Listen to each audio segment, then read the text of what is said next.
Your beard game is strong, but your pull-out game, not so much. Hey, happy Father's Day, though. Thanks a lot, buddy. Awesome. Hey, we are live. Welcome to the Beastly Thought Show.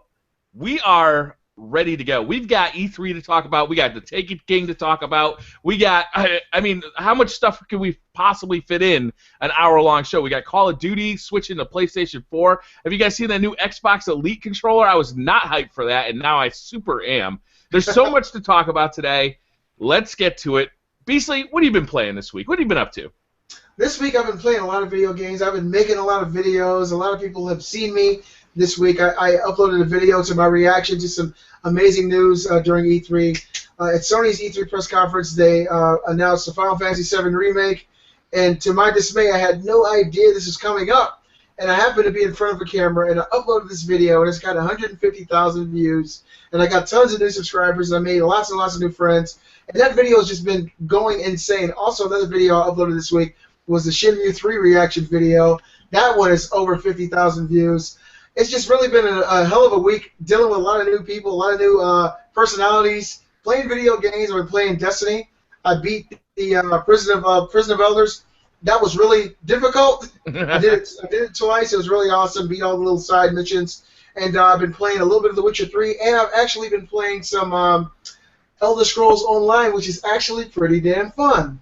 Really? And so that's what I've been playing this week. Yeah, Elder Scrolls Online, I'm probably about 2 or 3 hours in, just on the ground floor. I wanted to play it, so I went out and bought one for me and my wife, but at the same time, I didn't want to fully invest my time because I'm in the middle of Witcher 2. So it's one of those crazy situations where I just wanted to try it and then step back a little bit. But it's pretty fun. I think it's going to be a pretty nice experience so far. But it's been an exciting week for me.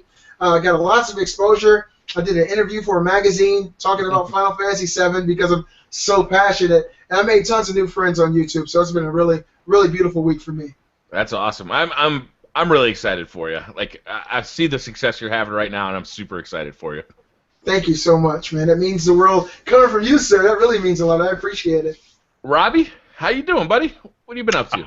I'm doing fantastic this week. So what I've been playing this week is, haven't really been playing on consoles surprisingly that much, but I have been playing a lot on Steam because those Steam summer sales are on right now, and man, it has been incredible. Games 60, 70, 80% off. I've been playing Oblivion. I picked that up on Steam for $5 with both the expansions. Still such an incredible game.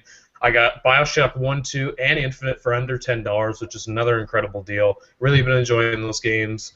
I got Borderlands with the expansions for $7. Like, just insane, incredible deals right now. Today is the final day of the Steam Summer Sale. I really recommend you guys check out some of those deals. They are amazing. I have been playing so much on Steam this week, and that's really been about it for me. That's awesome. Ooh, I'm going to have to check some of those out. Those deals do sound exciting. Damn. They are. They're real good. That's my PC library. It's something you, I'd like Briar? to see PlayStation and Xbox kind of pick up on, are those really good deals. Like PlayStation does some of them, but they never seem to be as current as what Steam does.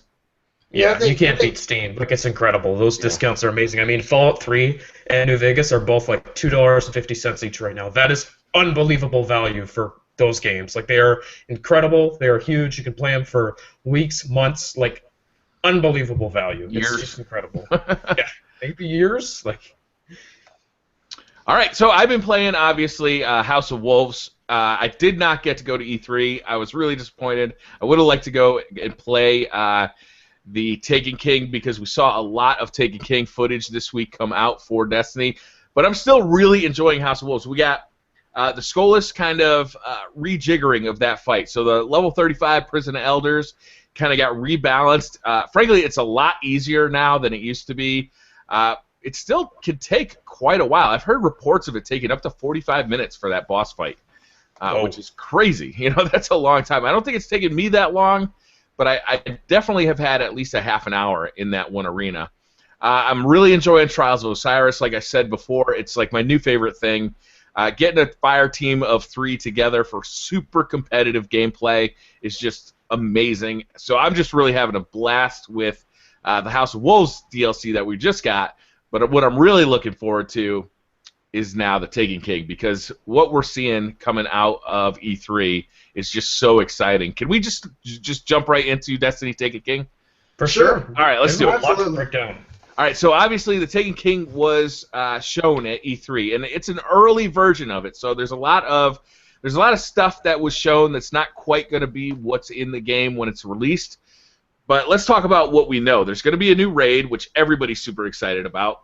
Luke Smith, who's the designer of the raid, actually said it's going to be bigger than the Vault of Glass, and it's going to have more of an exploratory feel that the Vault of Glass had, but the Crota's End raid did not, which I think a lot of people are very excited about. I love to hear that, yeah. We're going to fight Oryx in that raid, who's Crota's father. We've seen the trailer come out. He's definitely a vengeful dude, right? He's pissed off. He killed his son. He's coming for revenge. He's got his Taken army, which is basically, I don't know if you'd call them zombified, but mind-controlled or somehow controlled versions of all the other races. I'm really hoping to see some Guardians in that mix. Ooh. That'd be really cool. We've seen a little bit of the story. It looks like we're going to go back to the Cosmodrome, get in that rocket that we've all seen so many times, fly that into space, crash it into Oryx's spaceship, and that's how we enter. That should be really cool. I mean, it just looks phenomenal. We're getting 3 new subclasses. I really am excited about the Hunter subclass because I think it's going to add a PvE element that the Hunter sorely needs. I'm really excited about it. What do you guys think? What did you guys think about all the announcements we saw for Destiny? From what I've seen of the Taken King so far, with the new maps and the new modes and stuff, it almost looks like an entirely new game. Like, for $40, you know there's got to be something substantial in this new expansion, and this is almost like a brand new game. It's incredible. There are so many new types of weapons. That new Rift mode, I think it is, kind of like Capture the Flag with that little objective. That looked desperately needed. Yeah, it looks like there's so many changes coming with the Taken King. Like, this is the biggest overhaul to this game yet. This is going to be a substantial expansion, and I'm super excited to play it because I love Destiny. I really do, and whenever there's new content that comes out, I definitely jump right into it. This is going to be, honestly, almost like a new game to me. I really feel like this is going to be an awesome expansion. I'm really looking forward to it. Yeah. As somebody who kind of drifted away from Destiny and slowly getting back into it, especially with the House of Wolves expansion, I think the Taken King, what it's offering is I couldn't have said it better myself, Robbie.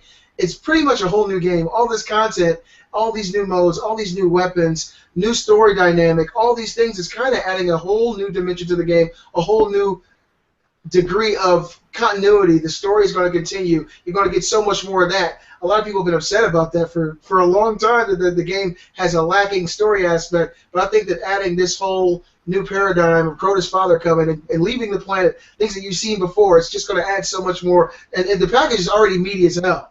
I was looking at it last night, and I was thinking about everything that's included with all the DLC that I have right now. That's a hell of a game. It's huge. It's incredible. If you were to just start right now at the beginning of Destiny and go all the way through to the House of Wolves expansion, that is a ginormous experience. And the fact that they're adding this new DLC, this is going to be like one of the biggest games as far as first-person shooter / RPG of all time. It's really amazing. I think it's going to be really great. So it's not all, roses here, because a lot of people are really upset about the pricing of this next expansion, right? You could buy the expansion alone for $40. You can buy the Legendary Edition, which is $60, and that comes with all of the previous content. That includes Vanilla Destiny, the Dark Below, House of Wolves, and now the Taken King. That's an unbelievable amount of value, especially because if you've been playing Destiny from the beginning, it's like the people who are jumping in now, they're going to get the sweet deal. Like, you're getting such a better value than everyone else who's been playing it from day one. I don't feel like that pricing is really fair, to be honest. Like, it's insane if you're just jumping in. The collector's edition, I think, is the real issue, right? Is the collector's edition is $80. That comes with everything that's in the Legendary Edition, so all of the content up to now, plus the Taken King, plus you get some in-game collectibles like shaders, I think a new Sparrow, some stuff like that. I think some new dance moves for your Guardian. You also get a strange coin, like a physical strange coin in the box, like a book. You get a steel book for the game. A lot of people are pissed off, though, because they want that collector's edition, but they don't want to pay $80 because they feel like they've already bought the game, right? They've already been playing. They've already bought, Vanilla Destiny, Dark Below, and the House of Wolves. They don't feel like they should have to rebuy that just to get that strange coin. And I can kind of see their point. You kind of feel like you're double paying a little bit, but it is the collector's edition, and it is a premium Well, price to get that stuff. Well, the thing is, you feel like the purchase you previously made was devalued, right? If you get the collector's edition for $60, which has Vanilla Destiny and this new expansion, are they saying that the $100 you've already spent is only worth $20 now? Because if you buy the It's old expansion, content. Isn't that always how it works, though? It's old content. it's old content, but it's old content plus 2 expansions. So they're saying that that old content, which you paid $60 for more than likely, plus the expansion that you paid $30 for, which is $90 close to $100, is devalued to $20 now because they're selling the expansion by itself for $40 and $20 for all that old content. I can kind of understand where people are coming from. And as somebody who owns all the old content, pretty much there's no way for a person like me to get the collector's edition because there's no way I'd spend that kind of money on content I already own. It's crazy. You know? Yeah, it's a real issue. I think. I think the way to solve this, right, is to make a $60 version that just comes with the Taken King and then the collector's edition content. Yeah, or $50. Oh, because then you're getting a real value. I think $60 would be the right price. Yeah, I think that's a better overall deal. I think most of the people who are playing Destiny right now already have Destiny and they have the previous DLCs. Right. A majority of them. So to re-release that at a $20 premium in addition to the $40 DLC to me seems kind of crazy. I understand the argument there. Yeah, I The can value's understand a why little people off. are a little pissed about it, but at the same time, it is a collector's edition, right? Like, you generally pay a lot for these things. I honestly feel like the worst offender here, to be honest, isn't it right that you have to own House of Wolves and Dark Below to play the Taken King? Am I correct about that? Yeah. That's insane to me. They're asking you to buy these expansions, and if you don't own them, you can't play this new content. That's not fair to me right there. That's actually my biggest issue, is just locking off content because you haven't bought the previous expansions. That's a hell of a dilemma. Look at the logistics issue of it, right? It's like, okay, you're in a fire team, you want to go, you want to go to a raid. You've been playing the Taken King with your buddy, and all of a sudden, you don't have the Dark Below, so we can't do Crota's End, or you can't do this or you can't do that. They want to keep it cohesive. They want to allow everybody to play together. I think that's why they're releasing this, the $60 version of Destiny that has everything. Right? That's true, but your game say should be accessible to everybody. You should allow everybody. That's what to I'm get saying, though, into Robbie. If say you bought the original Destiny for $60, but you skipped the Dark Below and you skipped House of Wolves, well, you can go and buy the House of Wolves, or not House of Wolves. You could go buy the Taken King disc edition or the digital edition for $60. You're buying 40. You're getting a $40 Taken King, and you're saving $20 because you're only basically paying for one of the 2 DLCs that you missed. Yeah. It's I don't know. It's a tough thing with this whole value proposition. Like, I don't know. It's just I'm not sure about it. Yeah. I put like over 1,000 hours into Destiny, so the game doesn't owe me a thing. Yeah, they've got an incredible value out of it. I think with the number of Destiny adopters, it's going to work itself out either way. Can we please move to E3, guys? All right, E3. let's do it. So I kind of made a list of the things I'm most excited about. Robbie kind of made a list of everything. Yes. So I'm going to start off with the stuff that I thought was really exciting about Microsoft. And I thought backwards compatibility for the Xbox One and the 360. So it'll now be able to play Xbox 360 games on the Xbox One. I thought it seemed like it was an impossible thing too. They were saying how we want to do it, but we can't do it. We don't know how to because the architecture in the 360 and Xbox One is just different. We can't do this, but they obviously figured out a way how to do it, and now you're going to be able to play online with people even on the 360. It's all going to be compatible. I think that's such an awesome thing. I'm personally not super excited about it because I'm usually just excited for the new stuff, being able to play the new games, but this is awesome because I know a lot of people want this. Yeah, I think it's huge. This is actually really great news, and I think it's going to change the paradigm for PlayStation as well. There's a lot of things that Microsoft has done in the past few years that Sony has taken notice of and slowly, gradually started to come on board. And I think this is one that Sony needs to definitely look at because their backwards compatibility is something that you pay for. Did you hear that, you guys, that they still aren't considering it even after this announcement? Like Sony said, we're still not considering it. I see Briar. That cell processor, man. There's no way. No way. That's the issue right there. Yeah. It's too different. PlayStation 3 was just... It was a poor design choice with that cell processor. And it's going to hold them back from copying or following in Microsoft's footsteps. I doubt it. Like, well, maybe with the PlayStation 5, they'll be able to emulate PlayStation 3 games. Yeah, but even if it was some way possible, I think they should at least look at that. Because honestly, anybody playing the PlayStation 4 or playing on the PlayStation Vita who want to play old games, even if you have them, PlayStation 4 can't play them, and you got to be charged to play on PlayStation Now. And they actually made a comment during Xbox's conference that we're not going to charge you to play games that you already own. Yeah. And so I think it's pretty cool. And hopefully in the future, Sony figures out a way to implement backwards compatibility, because that's always been something that's important and dear to me. I remember PlayStation 2 could play PS1 games. It just made so much sense. And these last few generations have slowly gotten away from it. I thought that was great news too, Brian. Yeah, I thought it was huge. Surprising. Yeah. I think it'll really change the paradigm, frankly, with people who are adopting new consoles. And, one of them offers, hey, you can play all your old games on this console as well, and the other one doesn't. That's going to change a lot of people's minds. Definitely. Even if they've heard, PlayStation 4 is a little bit better, maybe that's true, maybe it's not, but you can play all your old games on the Xbox One. That's a big deal. And you can't do it on PS4, but it's unreliable. Like, if your internet isn't working well enough, or the Sony's having a problem with their Gaikai servers, then it's going to be unreliable. It's not going to be a consistent experience with PlayStation Now, and that's the issue. They need true local backwards compatibility. You put the disc in and you play the game. Yeah, that's what they need. Microsoft's also getting a new dashboard for the Xbox One. They're ditching Windows 8, which is fantastic idea. Yes, please. Just get away from it. And it looks really good. Did you guys see any of the screenshots or the demos for the new dashboard? It looks really cool. No, I haven't seen it. It's got Cortana, so you can talk to your Xbox, ask it which of my friends are online, and it'll tell you. Things like that. It's pretty cool. Wow. Is there any estimated time of delivery for this new user interface? I did not see that. Did anybody see the time frame on that? No. Man, that sounds great. Cortana is awesome. Yeah. Wow. So I'm looking forward to that, because I really hate the interface on my Xbox One. I think everybody does. Another thing I hate about my Xbox One is the controller.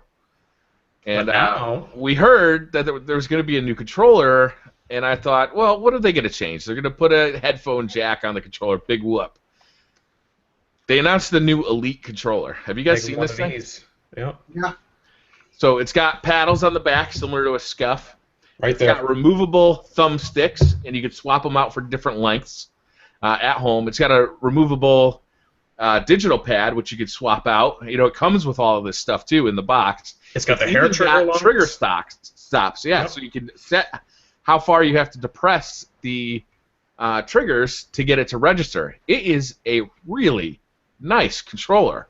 And now SCUF and all these third-party controller manufacturers are going to have some competition too, because Microsoft's going to be stepping into the ring. Even though we now know what it costs, it's going to be $150 for this Elite controller. That is not cheap, but that's not a cheap controller. But it doesn't look like a cheap controller either. It looks like a premium controller. It looks really nice. And I don't know, how much did you pay for your SCUF?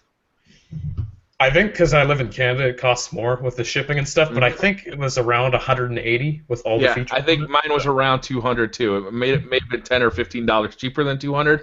But I would much rather have this Xbox Elite controller than a SCUF. Because you don't have to wait for it to be shipped either. If you're going to be able to buy it in stores, that's going to be incredibly convenient. It'll be cheaper.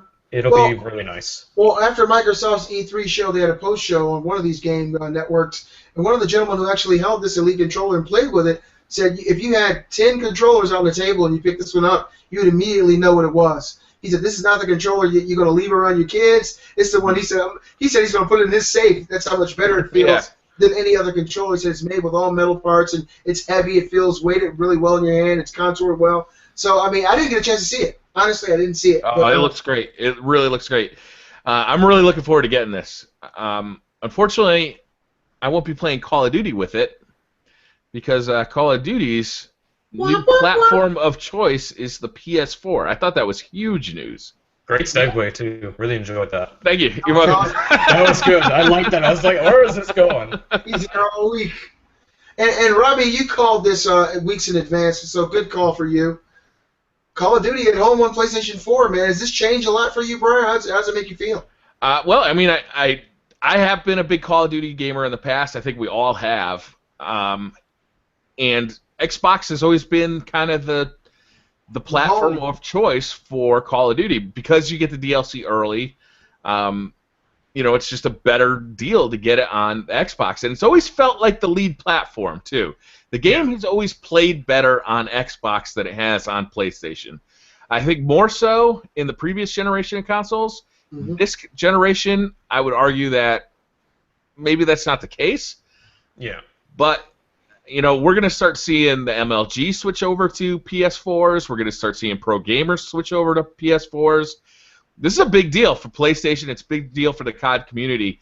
And I think that there's actually a lot of Xbox gamers out there that are pissed off about this. I'm amazed because I would have never imagined Call of Duty being a PlayStation game. Like, can you imagine, like, 4 or 5 years ago, it's like, can you ever see Call of Duty going to PlayStation being the lead platform? No, there's no way that would ever happen. But now, it just seems more plausible because the PS4 is the best-selling console this generation. It's one of the best-selling consoles in history. It's doing incredibly well, and this makes a lot of sense. The contract with Activision and Microsoft ended with Advanced Warfare, so now Sony's decided to pick it up for Black Ops 3, and I don't know if it's going to be as big as it was in the past. Call of Duty is definitely not as popular as it was, but it's still a huge franchise, and I think this is a win for Sony, but maybe not as big as it would have been 3 or 4 years ago. If you look at the combination of Destiny being better on PlayStation 4 and Call of Duty being better on PlayStation 4, that is a strong combination for shooter fans. Yeah. That's big. Yeah, everybody's going to want to move right over, and just because this is where you want to play your shooters, this could be the new home. Mm-hmm. Well, I knew this could happen as soon as I saw Sonic holding Mario's hand at the Olympics. That's what let me know that this kind of shit can happen anytime. My whole world fell apart that day.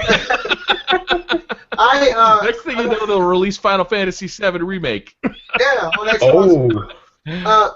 The thing is, a lot of people are questioning why this happened. I have my own ideas as to why this exclusive. Yeah, it's money. It's all money. For some reason, tongue-tied. Yeah, easier for me to say. It's all money, and PlayStation 4 to me has a much bigger install base at this point, and I think Activision's understanding that, and dollars make sense. Is pretty much the consensus with you guys as well? Is that what you think happened? I think Sony paid Activision a truckload of money to make them the lead platform for Call of Duty because they know that Call of Duty has a ton of exposure. When you got MLG streamers, when you got Optic Nadeshot and guys like that streaming using an Xbox controller, that doesn't look good for Sony. So Sony wants those guys to be on MLG.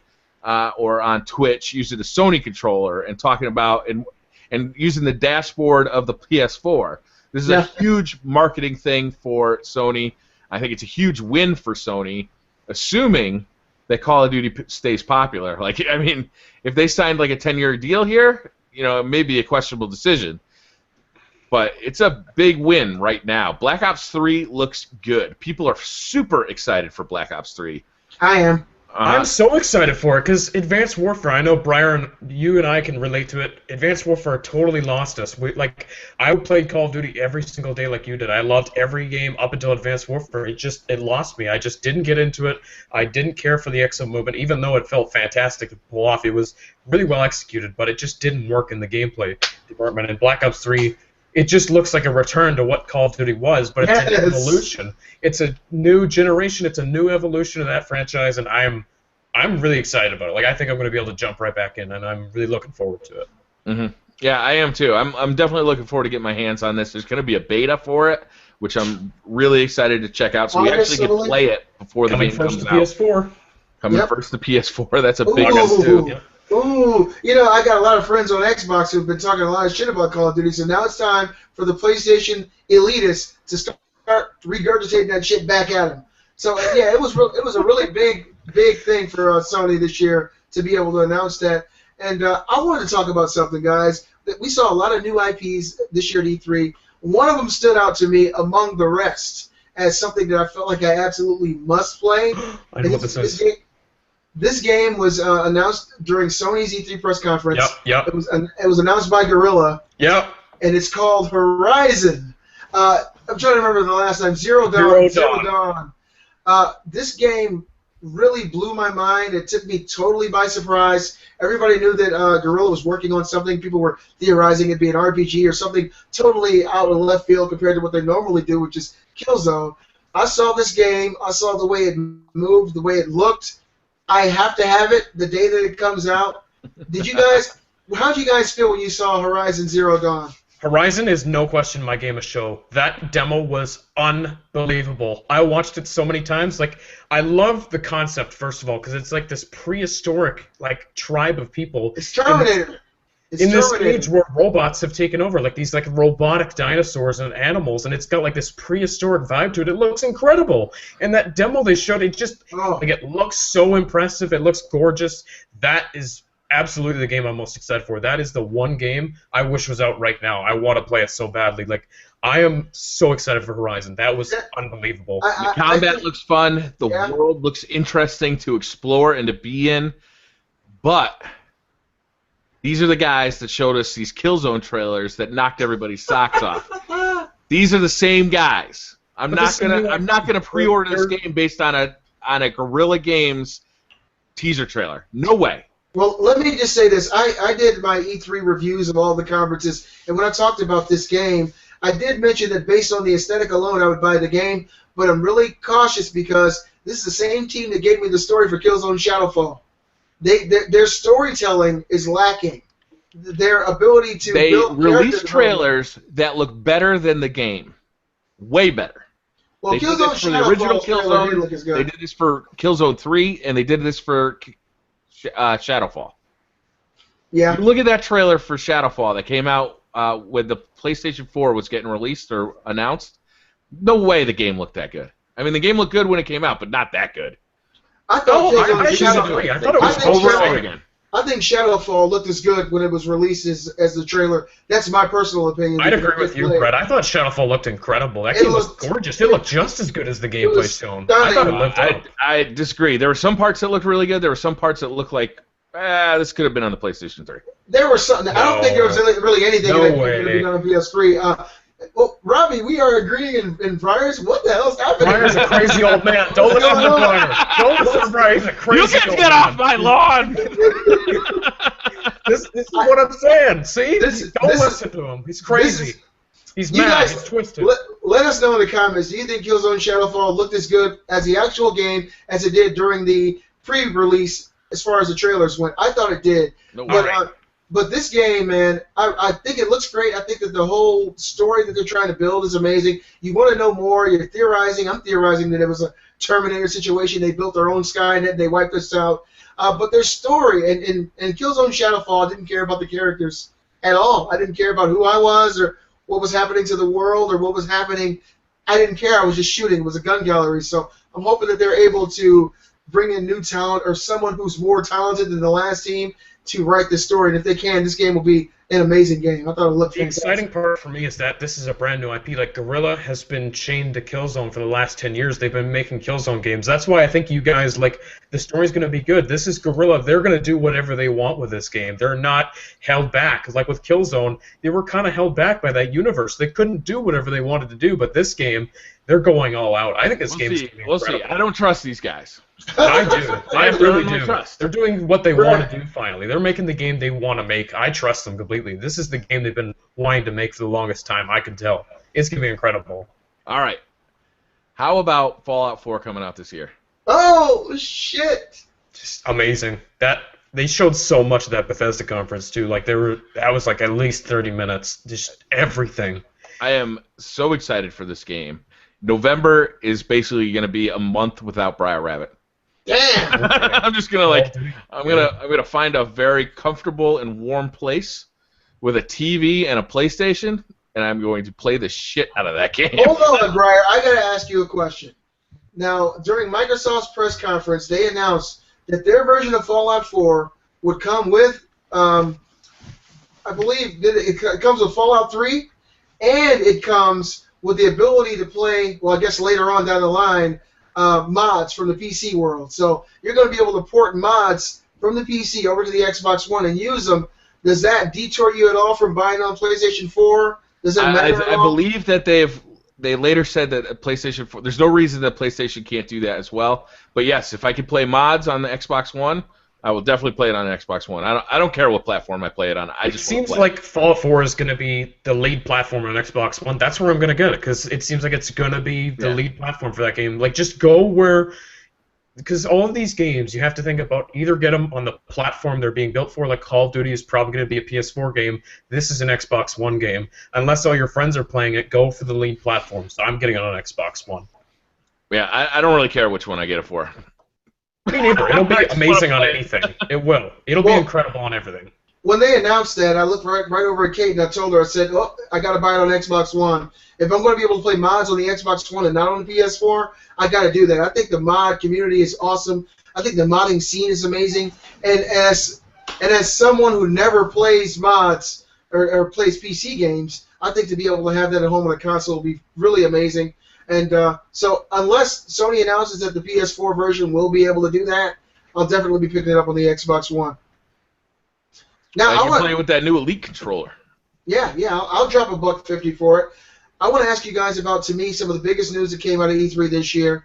It came totally out of left field for me. I was not expecting it. As you guys know, in December of last year, Sony or Square announced that they were going to port the PC version of Final Fantasy VII to the PlayStation 4 at 1080p, but it was a PC version of the game, which basically was the old version of the game, just a little bit cleaner. And so, where's our remake?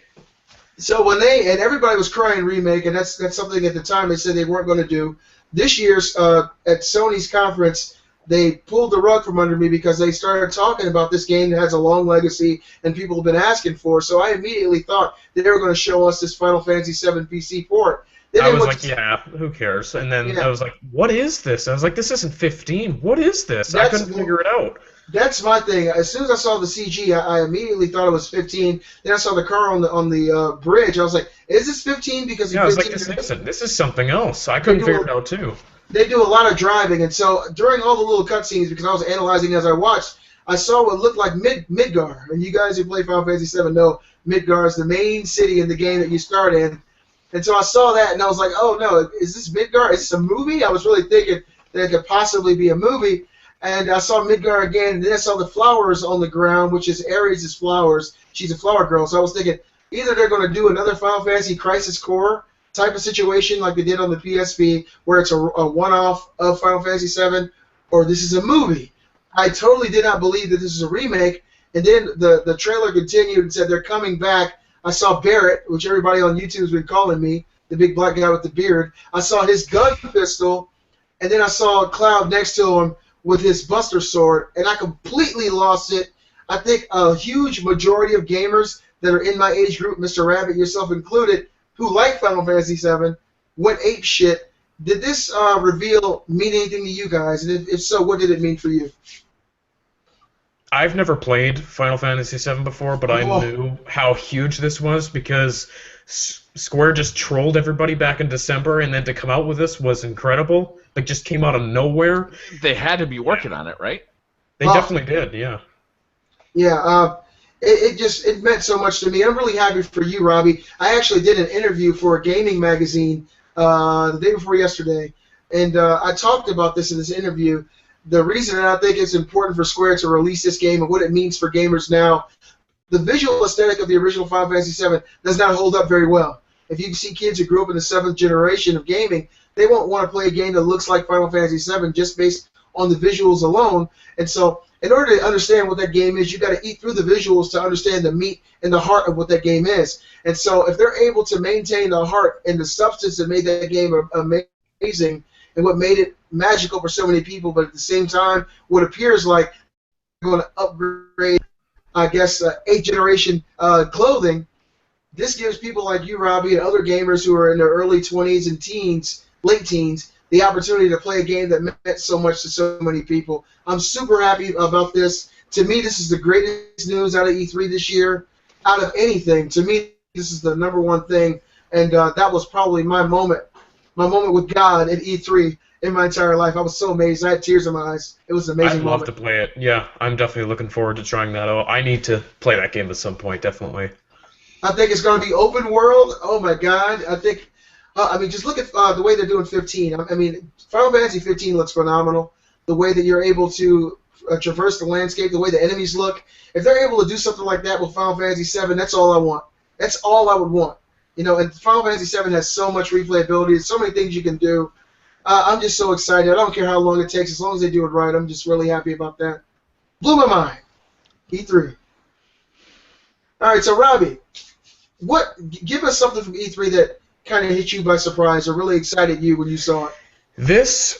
I'm surprised how much I flipped out when I saw this, because I had a feeling it was coming, but obviously we were all so skeptical. When that Sony conference opened and Sean Layton came out and said, this first game has been a very long-awaited game, I was like, no, there's no way. And he kept saying, it's been known as a poetic story, only kept alive through people's minds. I was like, there's no way they're showing this. And then, sure as heck, it was The Last Guardian. And I couldn't believe we were seeing it. I really couldn't. It's been so long. It's been 6 years we've known about this game. We have never, ever seen gameplay of it. That was the very first gameplay we've ever seen on The Last Guardian. 6 years now. We've had like 1 or 2 trailers. This game has been dead. We've all thought it was dead. It came back. I was so in shock. I was so happy. I really couldn't believe it. How did you think of the gameplay? Yeah, I was going to ask the same thing. What did you think about the gameplay, Robbie?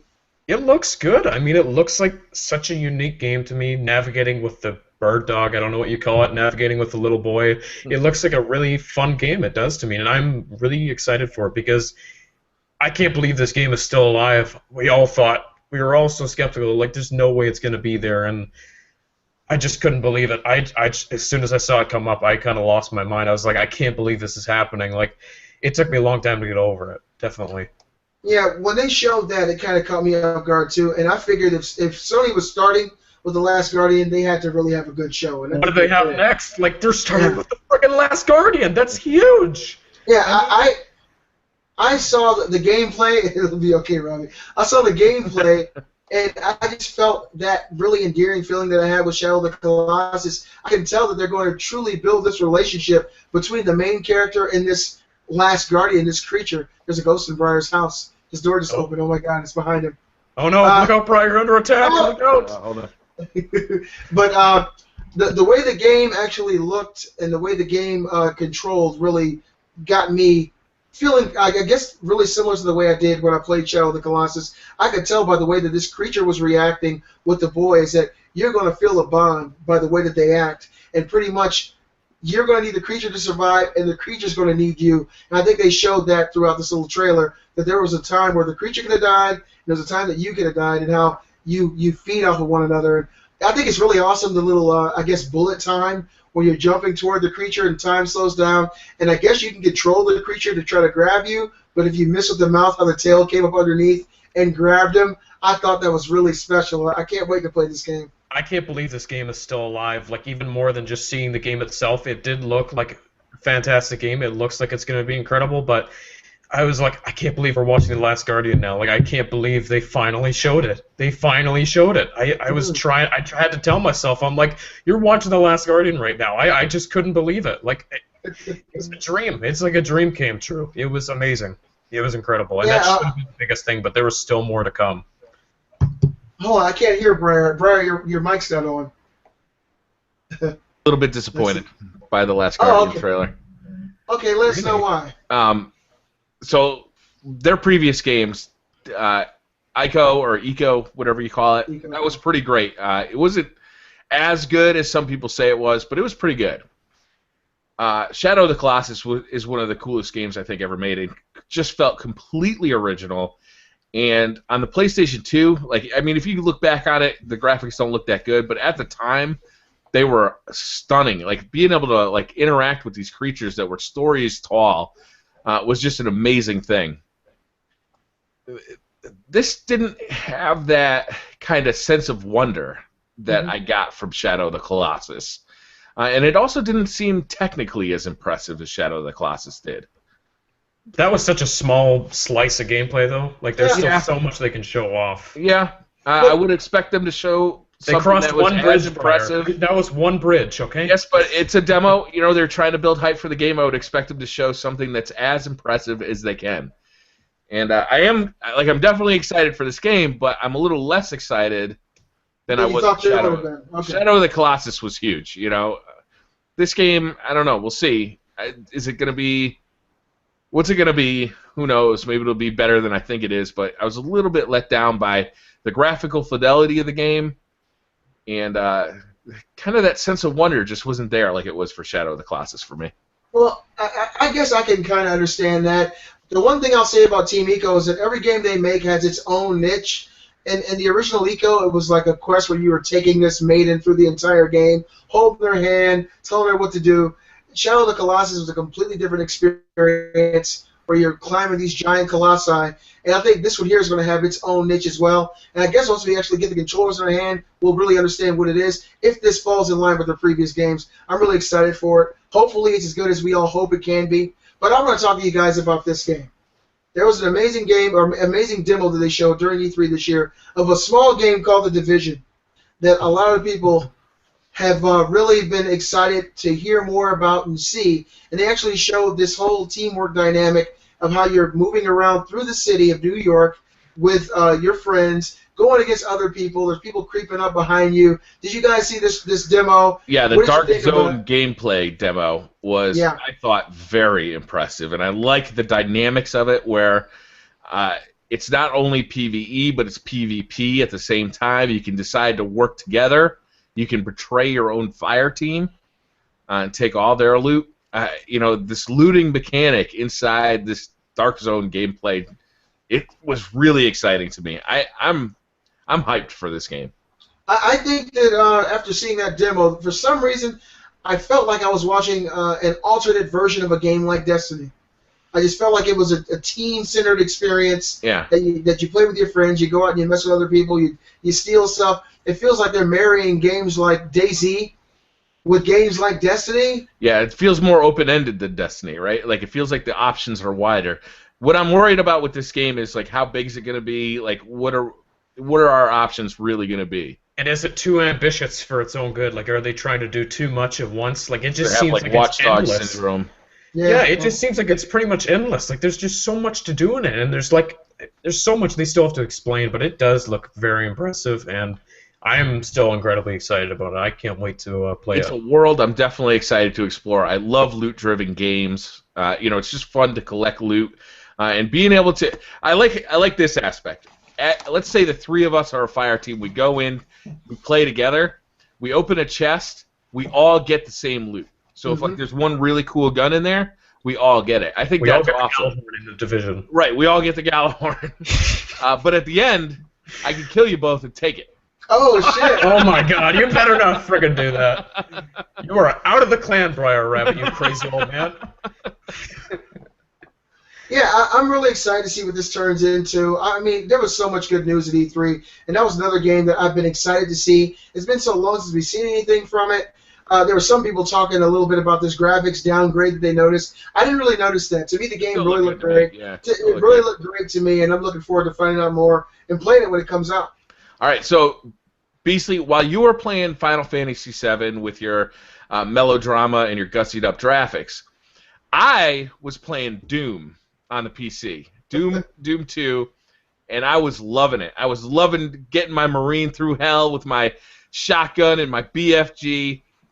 And what does BFG mean, Brian? For people who don't know, what's BFG? Big fucking gun. Big fucking gun. Hell yeah. What we saw this week was the Doom gameplay reveal. So this is like a reimagining, a reboot of the Doom franchise. And I gotta say, this looks fantastic. It looks like it's gonna be fast. It looks like it's gonna be fun. It looks like it's gonna be scary. Like, it's got everything that you want out of a Doom game. There's not even an aim-down sight that we saw in the demo. So it's just gonna be you're running around shooting shit as fast as you can with the biggest guns you can find. There's like all sorts of horrific shit coming after you. It's gonna be fun as hell. Hey man, this looks good. This game has Mortal Kombat 11 fatalities in it. Okay. Yeah. I mean, that game's not even fucking out yet.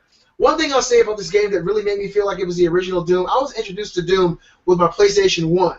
That's right. Doom came out on PS1. I have it in the living room, and I thought it was the best thing ever. I couldn't believe that the games like this really existed. The game moves very similar to the original Doom. Mm-hmm. The character doesn't have like a trot motion. It's like they're on skates sliding through the map, and it's really fast, and I didn't expect it to be that quick.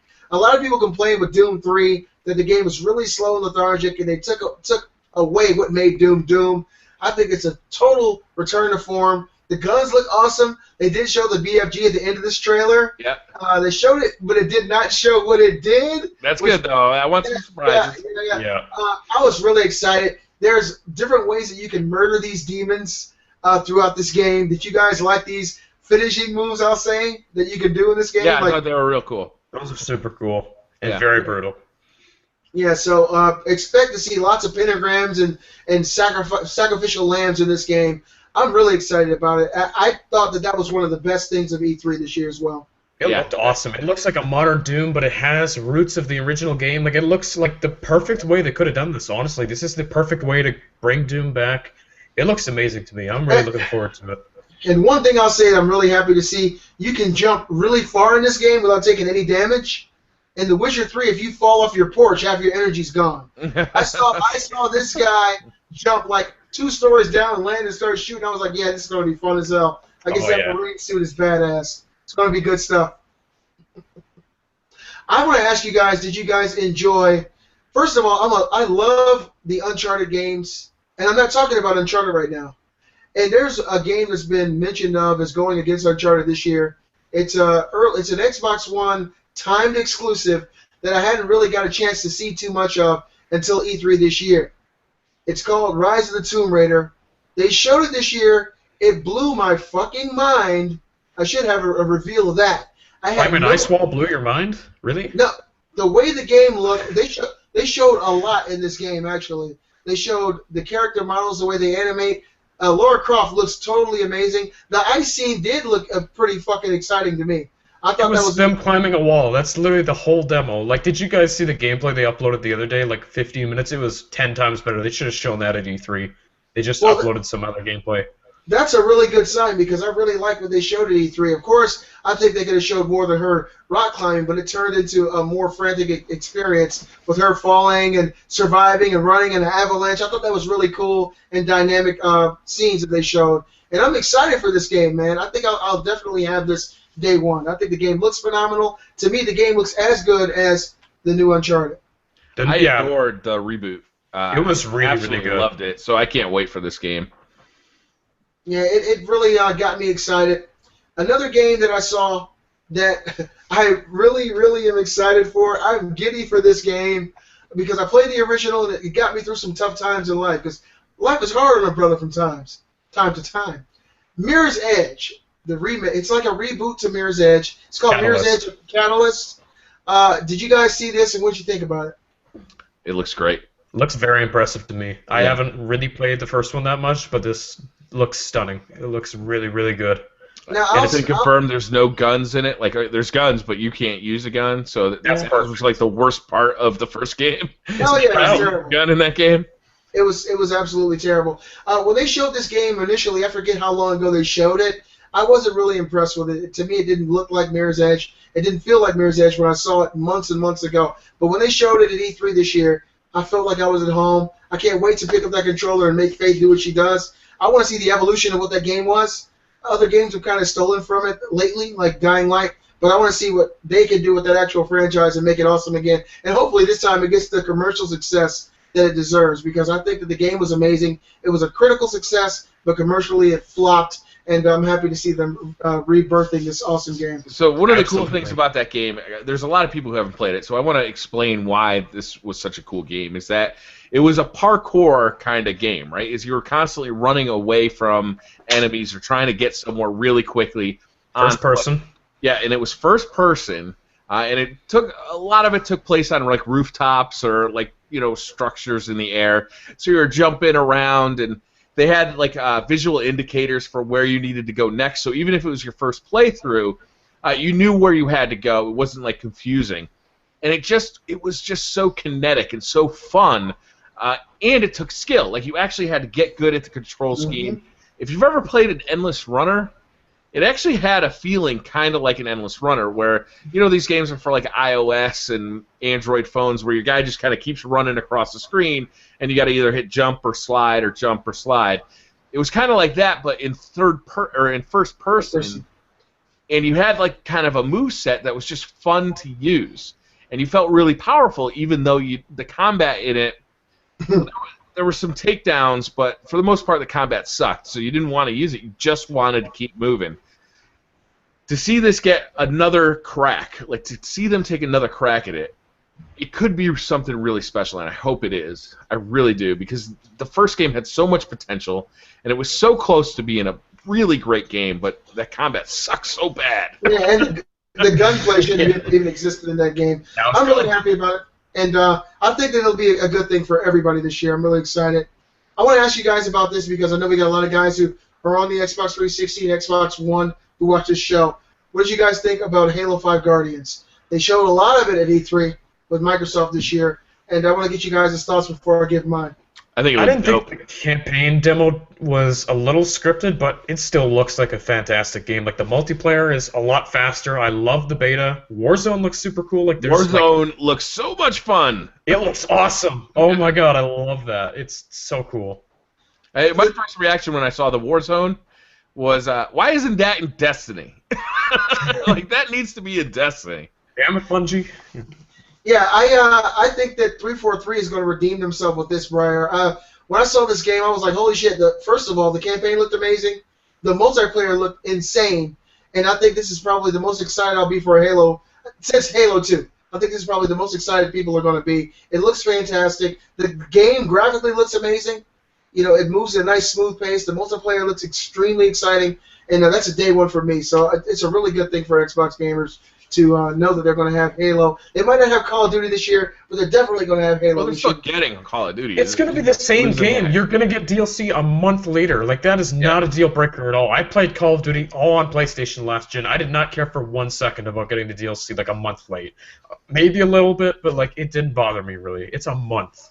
Big deal. It's the same game. I agree with you, but there's something we missed that just flew in my head that I have to ask you guys about it. Doom. This Doom reboot that they're making, they have this new thing where you can actually build your own levels.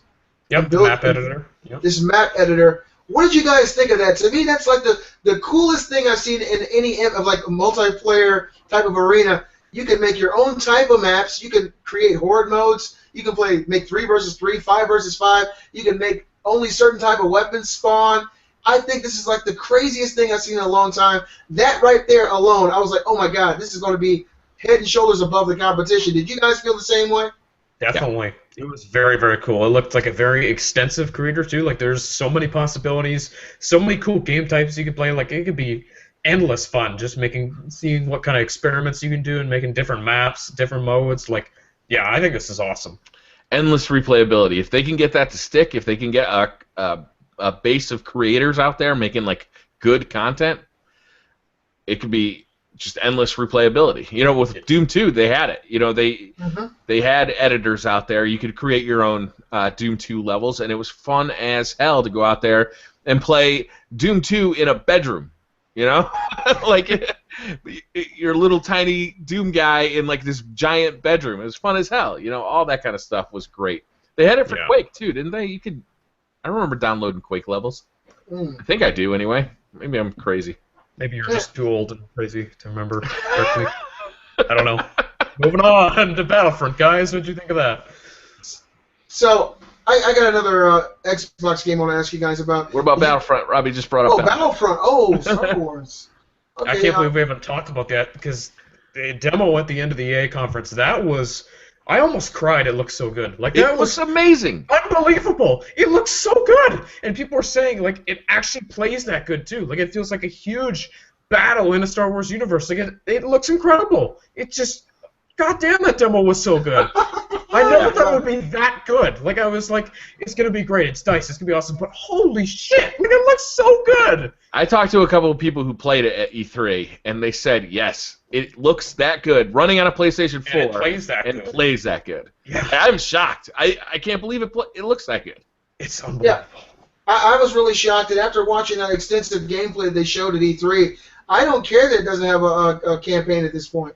Oh, if I can just do that over and over again and go out and play as different character classes and do different things and take down walkers and all this stuff, that's all I want. And every now and then I see Darth Vader come and grab Briar or some shit. I'm not going to be the hero. I'm going to fucking run.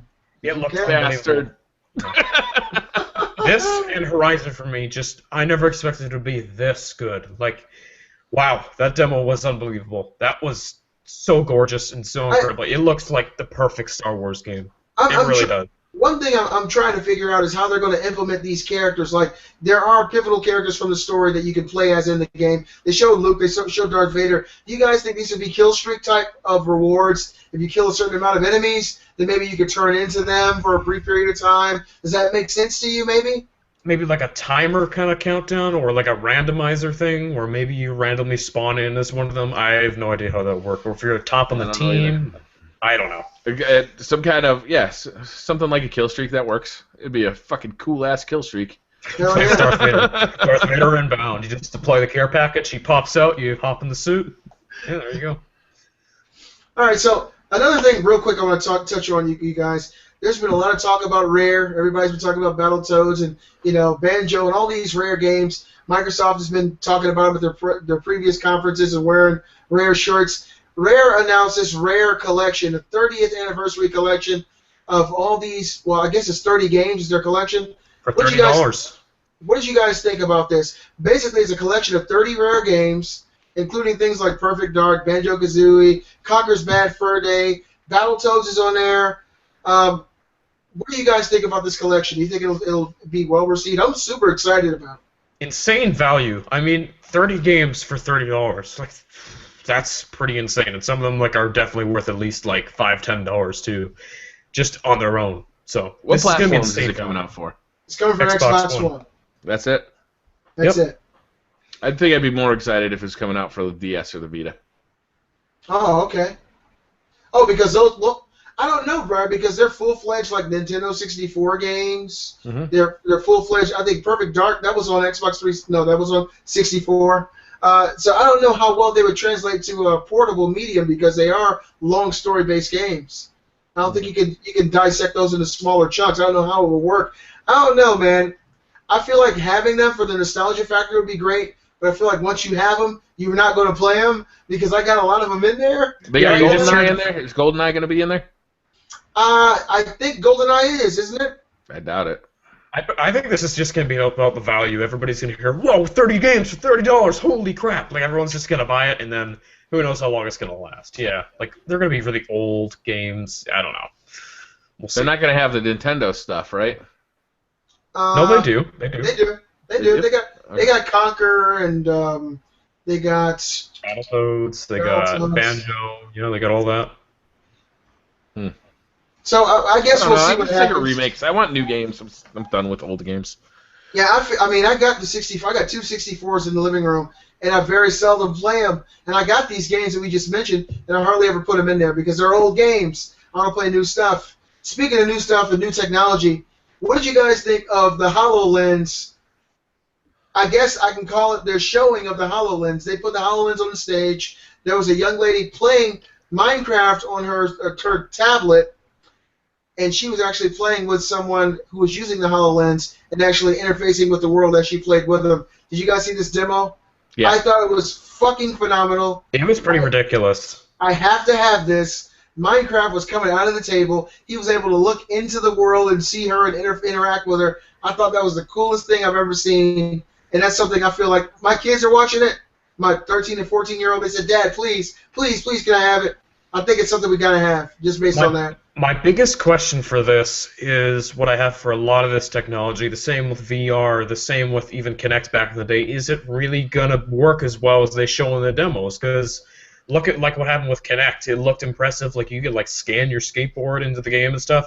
None of that stuff really came into fruition. It looked like it worked one-to-one. Of course, it wasn't even close. Especially the original Kinect was a clunky mess. I don't know if it's going to work as well as it looks in the demos. I'm really, really skeptical about that.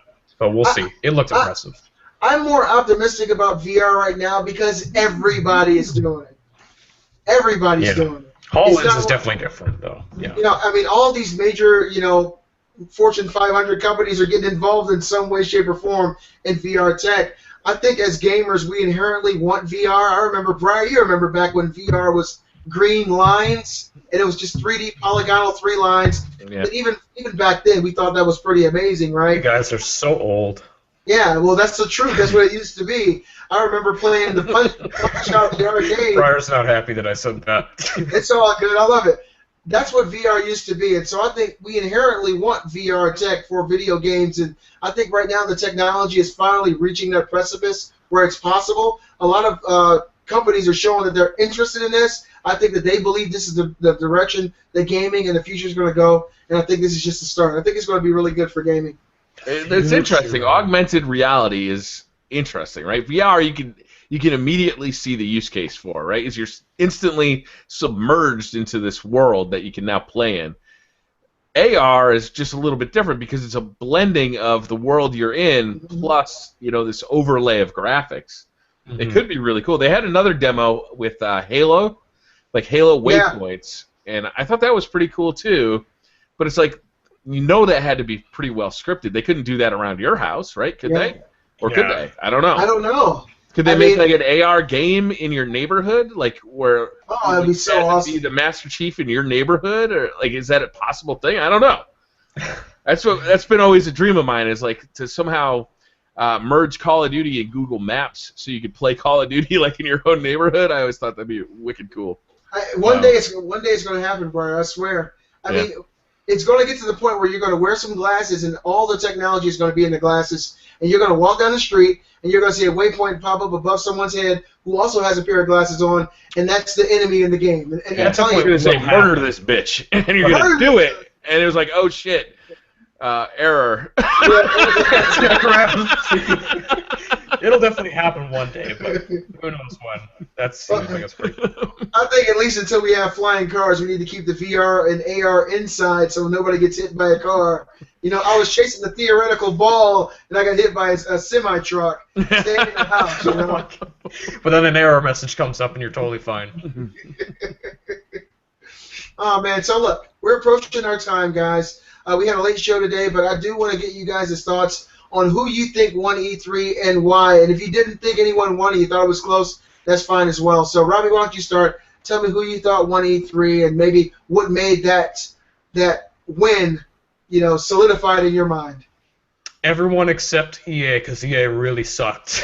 But I think Sony won because I think the Microsoft conference was still really, really good. I think the Ubisoft conference was really great too.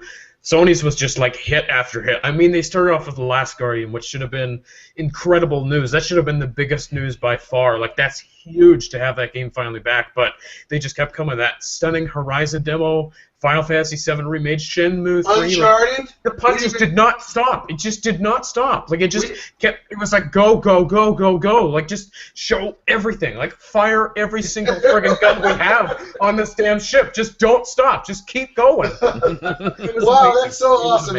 You're telling the truth. We didn't even talk about this, guys, so I'll just pause and let Briar give his reaction. What did you guys think about the Uncharted 4 demo that they showed? I thought it was amazing. I didn't like the demo. It was like we're just watching them drive through this town for too long. I wanted to get out and see some more stuff. Okay. What did you think, Robbie? I thought it was really good when it worked, but yeah. Yeah, it sucked that it didn't work the first time, man. It glitched out at the very beginning. I think maybe somebody's controller wasn't working or something. Yeah, it seemed like. But yeah, it was just this driving scene, and it was an impressive driving scene. But that's not why I come to Uncharted. I came to Uncharted to see jump from car to car. It was quite the driving scene, though. You have to admit. Yeah, it was pretty damn epic. I liked that when they started this demo, how everybody in this little center was doing something. It wasn't like they were just static standing there. They were actually carrying on conversations, walking around and doing stuff, and then in real time you kind of maneuver through them, and then this crazy scene ensues where this turret truck is shooting at you, and everything there was destructible. That was crazy to me, that every single thing that they were shooting at pretty much was blowing up. I want to know how much of that was on rails, though. How much agency do you have to drive around that town? Didn't it feel like it was kind of on rails driving? Well, during the post show, a representative from Naughty Dog came and talked to, I think it was GameSpot, and they were asking him, how many different ways can you do this? He said, you can go anywhere. He said, you can go under the bridge, you can go over there. He said, you can pretty much drive where you want. So, I guess time will tell just how much of that is true. But I was really impressed by it. I thought graphically it was stunning. I was happy to see Sully and see how he looked in this new reborn PlayStation 4 makeup. I'm really excited for this game, man. I really am. I think it's going to be amazing. It's going to be awesome. Yeah. All right, so let us continue. Briar Rabbit, what are your thoughts on E3? Do you think there was a definitive winner? What are your thoughts? I was most excited for Bethesda. Awesome. Okay. Yeah. Doom took me by surprise. I thought it was phenomenal. Fallout 4 was like the highlight of the show for me. Awesome. Yeah. And I can honestly totally respect that and understand that. I'm going to have to tell you guys my belief and who I think won. I think Sony won. Yes, clearly it was the only company we haven't talked to about at all this entire show. They must have had the best press conference. Forgot to mention them. I did watch Nintendo's so-called E3 press conference, and I will say, like so many of my friends on Facebook and social media said, I'm incredibly disappointed in Nintendo. I think it wasn't good. I think they've let it be known that the Wii U, in their eyes, is dead. They only showed like 3 games for it. They showed Star Fox, which to me looked like it was in development for 6 months. They're clearly ready for the NX. Like, they're done with the Wii U. You know the Wii U is kind of past now. Like, next year, I'm sure it's all going to be about the NX, and it's coming out next year. I agree. And let me continue. The reason that I think that Sony won, I think that Microsoft did a phenomenal E3. I think theirs was better than Bethesda's. They just showed game after game after game. They didn't talk about TV. They didn't mention the Kinect, which is clearly dead at this point. And I even said it to my wife. I said, how the hell is Sony going to beat this? I think Sony came out and they hit home run after home run after home run after home run, and then they hit the home run of the century with Final Fantasy VII, which was to me the biggest hit. And then 45 seconds later, they hit me with Shenmue, which we didn't even talk about. The Shenmue 3 Kickstarter, which already, I think it's at 4 or 5 million already, so they've already completely creamed their the mark that they wanted to hit. But those right there, on top of showing the games we mentioned earlier, Horizon, Uncharted, these games really mean a lot to me. And Final Fantasy VII, as you guys know, is one of my favorite games of all time. That really meant a lot to me. And like I said, Microsoft, I gave them an A. I gave Sony an A+. That's how close it was for me. The only thing about Sony's press conference for me was the fact that none of those games seem like they're coming out this year. It seems like the best press conference of 2015 for games that are coming out in 2016 or 2017. Microsoft was showing games that were coming out this year. I felt like that was a big differentiator between the two of them. Yeah. I think Microsoft did show more games that are coming out this year. I just honestly was more excited for Sony. I just was. I mean, after I watched Microsoft's conference, I talked about it. I was really excited about it. And then at 9 o'clock after Sony showed theirs, I forgot everything Microsoft talked about. We didn't even talk about Gears of War, but I completely forgot what Microsoft was talking about after I saw Sony's. That news is just too much for me. It was too massive, and that's why I got to give Sony my E3 press conference in 2015. I think that Sony did a fantastic job. I think Microsoft did a fantastic job. Bethesda did a fantastic job. I even think Square did a pretty damn good job. But overall, to me, Sony was the one. I think that they put the nail in the coffin. They dropped the mic. They did all that shit. The Last Guardian, I thought it was fantastic, and that was my my conference of 2015, my favorite one. This E3 was definitely a good one. This is definitely one of my favorites. I think that show was incredible. So much software. So many new games announced, like a lot of stunning looking games. I couldn't even make a top 5 list if I tried. Like 2013 was hot because we got to see the Xbox One and the PlayStation 3, right? Last year was kind of lame because there's so little new software coming out, right? This year, oh my God, we saw so much software. I mean, we're pushing our limit, but I just real quick want to ask you guys, what did you guys think of Rainbow Six? And what did you guys think of Ghost Recon? Please tell me you saw the Ghost Recon Recon trailer looks good. Oh, that was awesome. God. I couldn't tell what it was the whole way. I was like, is this Ghost Recon? No, this is Splinter Cell. I was like, I couldn't tell. It looked like a little bit like Just Cause. It looked a little bit like a Tom Clancy game. It was hard to tell. Because he said that this is going to be a new take on an established franchise. I'm like, what is this? I couldn't tell. I was like, it looks amazing, whatever it is. I can't tell what franchise this is. And then Ghost Recon, sure enough, and I was like, that was awesome. Yeah, really Ghost Recon was like my first military shooter I ever really got into. Jungle Storm and stuff back on Xbox, the original Xbox, and on PlayStation 2. And I played the hell out of those when internet was new and people were finally playing on consoles. And I'm really excited to see Ghost Recon return to form. I'm super excited about this Rainbow Six Siege, man. I saw a lot of that during E3 this year. There's so much team-centric gameplay going on there, and communication, and I think that's going to be something to behold. And multiplayer gaming is really coming into its own. I think that developers are really working it into games, making you and your friends work together is providing a much more fun experience than working against each other. I think that game companies are really discovering that and having a good time with it. Yeah, it's going to be it's a great time to be a gamer if you don't own a Wii U. It's a great time, and I own them all. If you don't own a Wii U, I'm just being honest. There was really nothing about Nintendo. That console is done. They're clearly done with it. Yeah, well, they got Yoshi's Epic Yarn. That looked like shit to me too. I was like, God, I'm not 6. I don't want to play this. Give me something I want to play. You know. That's how I felt about Nintendo for a long time. I think we should wrap it up. So what do you think? Yeah, I think it was a great show. All right, guys. Thank you very much for watching. Beastly, what are you up to this week? I'm going to be playing video games. I'm headed back to work this week. I had a long vacation of 9 days. I hung out with my family. I went out of town. I ate great food and just laid back and made great videos. So I'm looking forward to getting back on my routine, making my videos, playing some video games with you guys. Be sure to check out Briar Rabbit's channel if you're on my channel. Be able to swing by mine if you get a chance. And check out Robiskol's channel. There'll be links in the description, guys. That's right. Robbie, what are you up to this week? So this week, I totally forgot this is coming out because of E3, even though I love the previous games and I should be stupid excited for this. Batman Arkham Knight is coming out on Tuesday. Really? 2 days! 2 days! I know, out of nowhere. I'm like, I totally forgot because of E3. It's coming out on Tuesday. Tomorrow night, it's going to be available. Wow. It got all 9.5s like across. I'm so excited! I loved Arkham City so much. It was an incredible game. It got like 9s and 10s everywhere. I haven't had time to even get excited for this because like E3 is just taking over everything, but it's out tomorrow. All right. Jeez. Wow. I'm playing that. I gotta find out what I'm doing this week. Damn it! We're all gonna be playing Same Batman. here, guys. Same here. Damn. What is Batman? This week I'll be playing some Destiny, obviously. I just found out I'll be playing some Batman as well.